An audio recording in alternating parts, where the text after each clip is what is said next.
Hi everyone, this side Keshav from KV Classes. Dear student, today we will talk about our 10th class first flight book and it's the first poem. The poem name is Dust of Snow and this poem is written by Robert Frost, a great poet. And इस poem में हम बातें करेंगे, थोड़ा सा इसको explain किया जाएगा, उसके बाद में फिर आप इसके क्वेश्चन आंसर को समझेंगे। डस्ट ऑफ स्नो पोइम का नेम है जिसका मतलब होता है बर्फ़ के कण।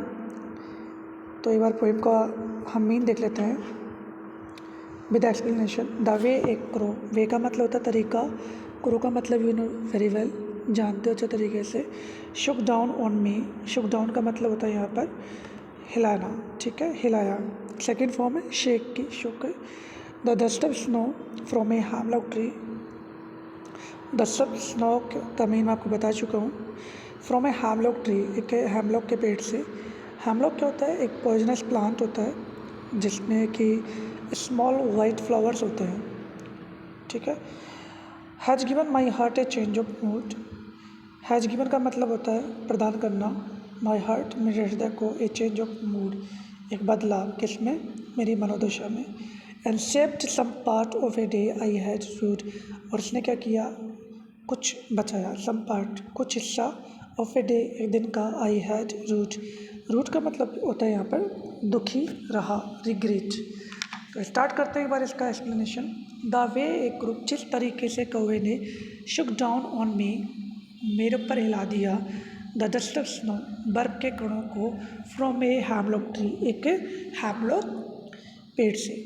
Has given my heart A change of mood, जिसकी वजह से क्या हो गया कि जो मेरा हृदय की जो मनोदशा थी उसको परिवर्तित कर दिया।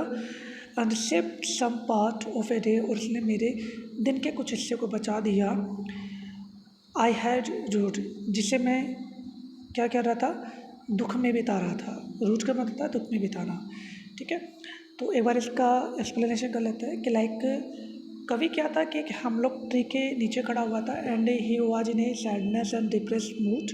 दैट टाइम क्या होता है कि लाइक उसकी स्थिति थोड़ी सी दुखी अवस्था में था और वो उस दुखी अवस्था में पेड़ के नीचे जाके खड़ा हो जाता है, ठीक है।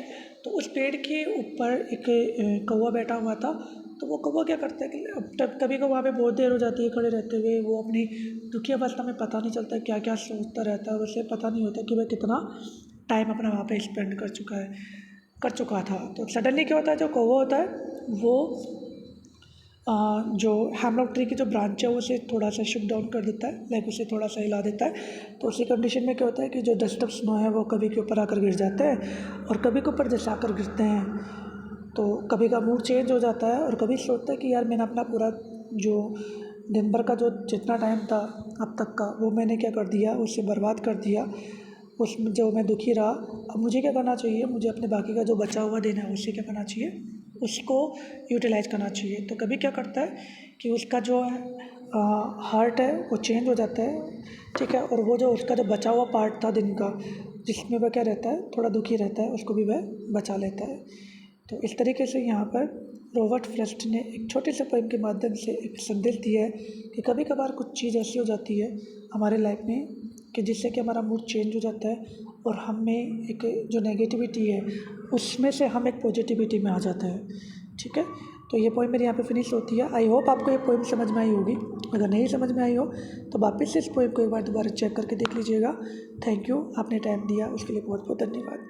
अगर आपको ये वीडियो पसंद आया और अगर आपको लगा कि मैंने यहाँ पे सही तरीके से एक्सप्लेन किया है, in that case you can share this video to your classmates and to your friends जो कि अभी 10th क्लास की स्टडी कर रहे हैं, ठीक है।